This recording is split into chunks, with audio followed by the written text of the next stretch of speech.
कराची के बल्दियाती इंतखाबात के हवाले से बात करेंगे। हमारे नुमाइंदे कराची से अरबाब चांडियो इस वक्त हमारे साथ हैं और जो बयानबाजी चल रही है एमक्यूएम के बॉयकॉट से क्या वोटर्स के टर्न आउट पर कोई असर पड़ा या नहीं, और सबसे बड़ा सवाल ये कि अभी तक जो नताइज आने का सिलसिला है वो कंप्लीट क्यों नहीं हो पाया, नताइज आने का सिलसिला क्यों स्लो है, क्यों रुका हुआ है। अरबाब चांडियो, क्या सूरत हाल है, पहले तो तफसील से बताइए इन बल्दियाती इलेक्शन के हवाले से कितने % रिजल्ट आ चुका, जो रिजल्ट रुका हुआ है उसका रीज़न क्या है? जी, अभी तक अगर रिजल्ट की बात की जाए तो सिर्फ सरकारी तौर पर 43 यूसीज का जो है वो रिजल्ट आया है। अभी यानी 246 यूनियन काउंसिलें हैं कराची में, उनमें सिर्फ 43 का रिजल्ट आया है, जिसमें 25 यूनियन काउंसिलें जो कि अभी तक सरकारी तौर पर पाकिस्तान पीपल्स पार्टी, 11 यूनियन काउंसिलें पीटीआई और 2 यूनियन काउंसिलें जो है जमात इस्लामी और दीगर जमातों को हासिल हुए। जबकि हैरत की बात है कि पाकिस्तान का सबसे बड़ा शहर, उसमें अभी यानी रात को अगर 12 बजे भी रिज़ल्ट आना चाहिए तो अभी सुबह के 9 हो गए। 9 घंटे गुजर जाने के बाद भी पाकिस्तान के सबसे बड़े शहर में तमाम यूसीज का रिज़ल्ट ना आना बहरहाल तशवीश की बात है।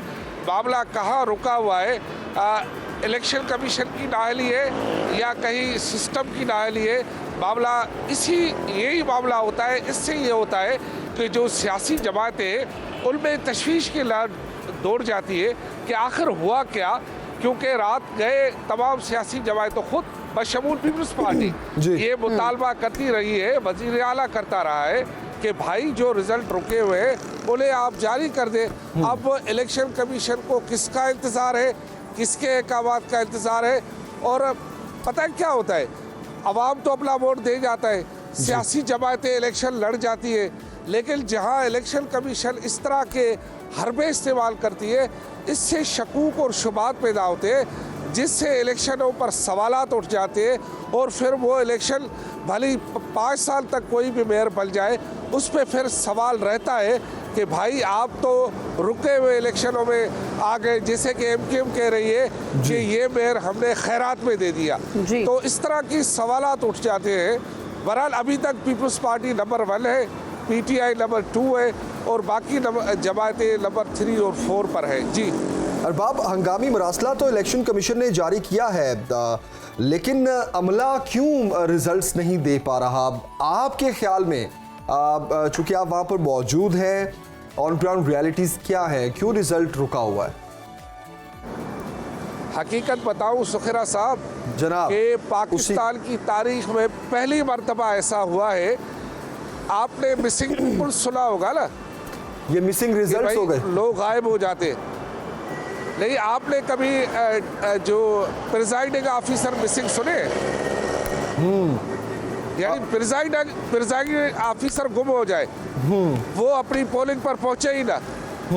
कराची में ऐसा हुआ है, कराची में पहली मर्तबा इंतखाबात में प्रिजाइडिंग ऑफिसर अपने अमले समेत पोलिंग स्टेशन पर नहीं पहुंचा और इसका बड़ा वाकया डिस्ट्रिक्ट ईस्ट में हुआ है। इस बात की तस्दीक इलेक्शन कमीशन के ज़राए ने की है।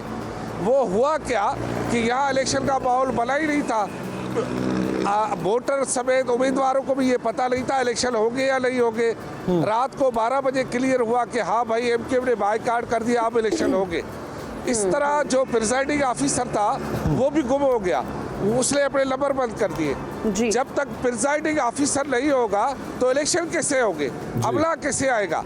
ये बड़े सवाल आते हैं, बड़े भंड हो गए, जैसे हमारी टीवी की जबान में है ना, बड़े भंड हो गए।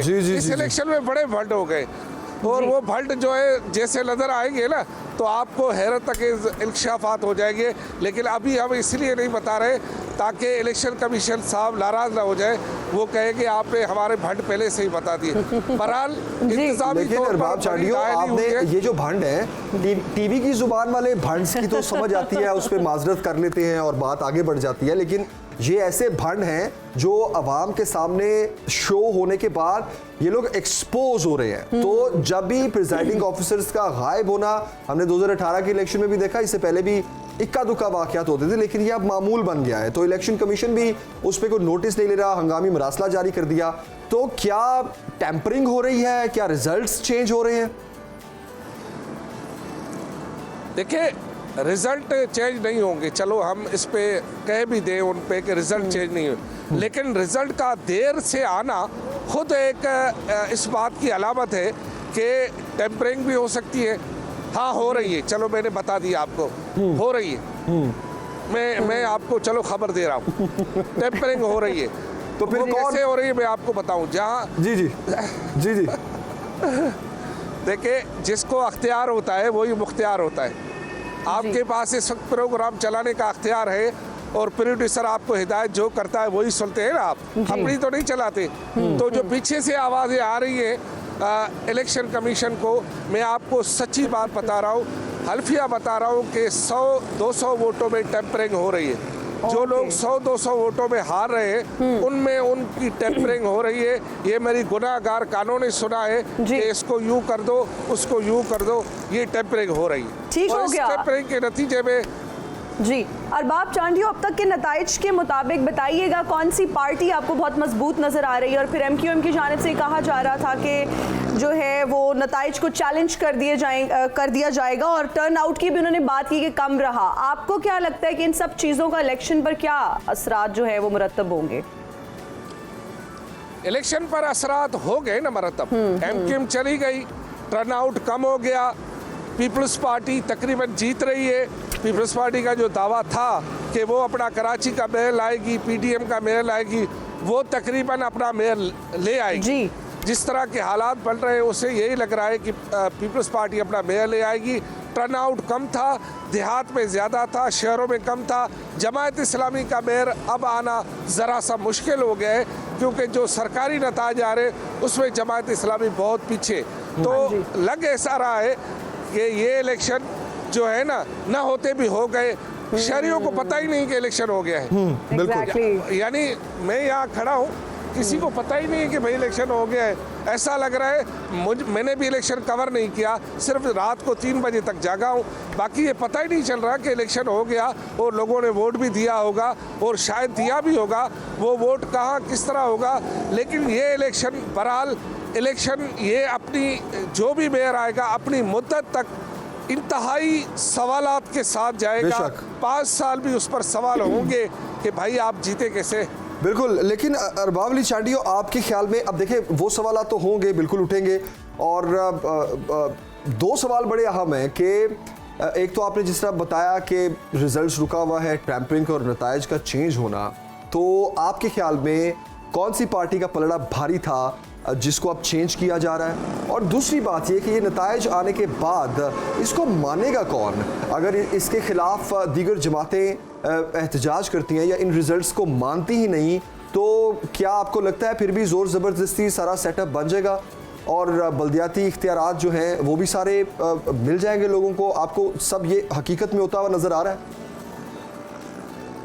जी, ज़ोर ज़बरदस्ती तो सिंध में होती रहती है, कराची में होती रहती है। कानून बनाने वाली असेंबली जो है वो बहरहाल पीपल्स पार्टी के हाथ में, कोई भी कानून बना सकते हैं और कानून क्योंकि लोकल बॉडीज़ का कानून का अख्तियार सिंध हुकूमत को, ज़ोर ज़बरदस्ती चली जाएगी। क्या हुआ, यहाँ इंतखाबात हो और ज़ोर ज़बरदस्ती ना हो, ये कैसे हो सकता है? आप यूरोप में थोड़ी है, आप भाई पाकिस्तान में रहते हैं और पाकिस्तान के सबसे बड़े शहर में रहते हैं, यहाँ पर ज़ोर ज़बरदस्ती होती है। पहला जो आपका सवाल है ना कि क्यों रिज़ल्ट रुका हुआ है, और क्या असल में बात यह है कि यहाँ पर अभी तक किसी जमात को इस बात का एतबार नहीं है कि वो जीत गए हैं। यही वजह है कि कुछ लोग धरने की तैयारी कर रहे हैं, कुछ लोग वर्कर्स कन्वेंशन उन्होंने बुलाया हुआ है एमक्यूएम ने, जो जीतेगा उसके बाद सारी जमातें एहतजाज करेगी। जी। जो भी जीतेगा ना उसके बाद सारी जमातें एहतजाज करेगी। इसका मतलब ये है कि इस वक्त की सिचुएशन में जो भी मेयर बनेगा उसको किसी न किसी जमात से इत्तेहाद करना पड़ेगा। यहाँ पीडीएम वाली सूरत हाल हो जाएगी। पहली मरतबा कराची में ऐसा होगा कि कोई भी जमात खुद से कोई मेयर नहीं लाएगी, उसको मेयर लाने के लिए किसी न किसी जमात से इत्तेहाद करना पड़ेगा। बकौल सईद गनी के रात उन्होंने कहा कि अगर हमें इत्तेहाद करना पड़ा तो जमात इस्लामी से करेंगे, वो जो है तहरीक इंसाफ से नहीं करेंगे। और वो ये जो ख्याल किया जा रहा था कि एमक्यूएम के बाइकाट की वजह से जो माजी में एमक्यूएम ने बाइकाट किया था उसकी वजह से वोट शिफ्ट हो गया था जमात इस्लामी की तरफ, ऐसा इस्तीफ़ा नहीं हुआ। ऐसा इस्तीफ़ा बिल्कुल नहीं हुआ। एमक्यूएम का वोट मुकम्मल तौर पर जमात इस्लामी की तरफ नहीं किया, बल्कि ऐसा हुआ है कि एमक्यूएम का वोट तकसीम हुआ है, कुछ जमात की तरफ गया है, कुछ पीटीआई की तरफ गया है, कुछ जो है पीपल्स पार्टी की तरफ गया है। लाजमी है, बाइकाट तो हुआ है ना। ठीक है, ठीक है। अरबाब अली चांडियो, आपका बहुत शुक्रिया, आपने तफसीलन हमें आगाह किया और इंतजार इसी चीज़ का है कि 246 यूसीज में से अभी तक सिर्फ सरकारी सतह पर 43 यूसीज का रिजल्ट आया है और बाकी के रिजल्ट्स का इंतजार है। साबिक secretary election commissioner Kanwar Dilshad साहब ने हमें ज्वाइन किया है। कंवर साहब, बहुत शुक्रिया आपके वक्त का। अब कहिएगा कि इलेक्शन कमीशन ने प्रिजाइडिंग ऑफिसर्स को हंगामी मरासला भी जारी किया। अब जो रिपोर्ट्स आ रही हैं उसमें यह है कि प्रिजाइडिंग ऑफिसर्स वहां पर गायब नजर आए। इतना तवील रिजल्ट्स का रुकना, एक तो मैं चाहूंगा कि इसकी रीजन क्या हो सकती है, और दूसरा क्या इतनी देर बाद जब रिजल्ट्स आएंगे तो उन रिजल्ट्स की फिर हैसियत क्या होगी? देखा जी, सूबाई असम्बली के जब इंतखाबात हों, कौमी असम्बली को हों, लोकल गवर्नमेंट के हों, जो स्टाफ जो होता है ना ये सूबाई हुकूमत के रहम करम पे होता है। और सिंध का स्टाफ तो इंतहाई बददियानत स्टाफ है। सिंध का जो स्टाफ है ना ये प्रिजाइडिंग ऑफिसर हो या इलेक्शन का अमला हो, इलेक्शन का अमला तो नाम निहाद होता है, असल तो ये सूबाई गवर्नमेंट का स्टाफ होता है ना। ये इलेक्शन के पास तो स्टाफ नहीं होता। तो ये लोग हमेशा बददियानती दिखाते हैं, सिंध के बारे में हमेशा शिकायत आई है। अब प्रिजाइडिंग ऑफिसर जो है ये उनकी जो हुकूमत सिंध में पीपल पार्टी की है, तो उनके जो ऑफिसरान हैं वो उनको दबाव डालते हैं। उनके एमपी एमएनए जो है वो प्रिजाइडिंग ऑफिसरों पर इलेक्शन के अमले पर दबाव डालते हैं, क्योंकि उनकी अपॉइंटमेंट जो की गई है, तकर्रुर किया गया है, वो सूबाई हुकूमत ने ही किया है। और इन एमएनए और एमपीए और सेनेटरों के कोटे से उनकी अपॉइंटमेंट हुई है। तो जब वक्त आता है तो उनकी खिदमत हासिल करते हैं। इलेक्शन कमीशन के पास इख्तियार ही नहीं है। अब लोग ठीक है, तनकीद इलेक्शन कमीशन पे होती है, लेकिन उसके पास इख्तियार ही नहीं है। वो किसी प्रिजाइडिंग ऑफिसर के खिलाफ कोई कार्रवाई नहीं कर सकता, उसको डिसमिस नहीं कर सकता। उसके खिलाफ अगर शो कॉज ऑर्डर जाएगा तो high court show cause order खत्म कर देगी, क्योंकि हाई कोर्ट भी कहती है जी इलेक्शन कमीशन को इनके बारे में शो कॉज ऑर्डर जारी करने का इख्तियार ही नहीं है, और थ्रू चीफ सेक्रेटरी के जरिए शो कॉज ऑर्डर जारी करें। तो ये सारे मामला बहुत गंभीर हैं, इसलिए लेकिन हमारी सियासी जमातों ने इस पर कोई ध्यान नहीं दिया। इमरान खान की गवर्नमेंट भी 3.5 साल के बाद वो भी घर चली गई। इसी तरह सिंध गवर्नमेंट का तो मुकम्मल कंट्रोल है अपने आप इसके ऊपर जी। अब एमक्यूएम के बाइकाट करने के बाद वो बिल्कुल ही जो स्टाफ है वो बिल्कुल आजाद हो गया। बिल्कुल, सूबाई स्टाफ के सामने कंवर दिलशाद साहब, इलेक्शन कमीशन जैसा ताकतवर इदारा भी जो है वो कमजोर नजर आ रहा है, क्या वजह है इसकी? इसमें हमारी अदलिया की कमजोरी है। अदलिया इलेक्शन कमीशन को काम नहीं करने देते। जब भी इलेक्शन कमीशन पाकिस्तान को कदम उठाता है, सख्त कदम उठाता है, तो अदालतें इलेक्शन कमीशन के तमाम फैसलों को कदम करार दे देती है। जबकि इंडिया में, मैं बार बार कहता रहा, मैं शहबाज शरीफ को कहा, मैंने इमरान खान को कहा, इनको तो अपने मफादात होते हैं, किसी की बात नहीं सुनते। हमने उनसे ये कहा कि इंडिया के इलेक्शन कमीशन के पास ये अख्तियार है कि जब उनका अमला उनके कंट्रोल में आता है तो वो डिसमिस भी कर सकते हैं, जेल भी भेज सकते हैं, मुल्क के सिटिंग वजीर आजम को जेल भेज सकते हैं। उन्होंने सिटिंग वजीर आला सुबह बिहार के लालू प्रसाद को जेल भेजा, यहाँ इख्तियार। इसके बाद उन्होंने बंसी राम वजीर दाखिला को जेल भेजा, लेकिन यहाँ तो इख्तियार ही नहीं है। जब इख्तियार इस्तेमाल करना चाहें तो अदालतें फौरन 20वीं रात को 2 बजे खोल के उनको फौरन इलेक्शन कमीशन के फैसले को कलम करार दे देती है। ये मामले तो अदालतों के मामले भी, अदालतें क्यों इलेक्शन कमीशन के मामले में मुताहल करती हैं, जो इंडिया में नहीं करती। इंडिया में कोई इजाजत नहीं है कि जब इलेक्शन हो रहे हों, लेकिन किसी मामले में इलेक्शन कमीशन इंडिया के मामले में नहीं कर सकते। बिल्कुल, कंवर दिलशाद साहब, कोर्ट ऑफ इंडिया का हुक्म है, यहाँ तो कदम कदम पे फैसले होते हैं। लेकिन यहाँ अंधेरे में 11 बजे रात को चैम्बर में बैठ के इलेक्शन के फैसले, लेकिन कंवर दिलशाद साहब, दिए जाते हैं। अदालत तक मामला जाने से पहले भी एक सवाल आता है, और वो सवाल ये है कि क्या सियासी जमातें जानबूझकर ये आइन और कानून की कमजोरियों को इसी तरह रखती हैं ताकि अब जिसका सूबा हो उसकी अजारादारी हो, तो मेन इसकी रिस्पॉन्सिबिलिटी तो हमारी सियासी जमातों पर आती है ना, जिन्होंने लेजिस्लेशन करनी है।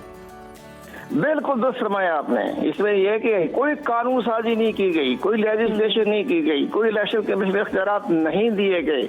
और जो इलेक्शन एक्ट 2017 का बना था, ये उस वक्त ये शायद खाकवार अब्बासी गवर्नमेंट की वही थे, तो वो सब नाम निहाद है। ये इलेक्शन एक्ट में कोई इख्तियार नहीं दिया इलेक्शन पाकिस्तान को। जो इससे पहले जो इलेक्शन कुमारी थी उसमें कुछ ना कुछ इख्तियारात थे, लेकिन जो नया जो इलेक्शन एक्ट बना इसमें इलेक्शन कमीशन को बेबस कर दिया गया।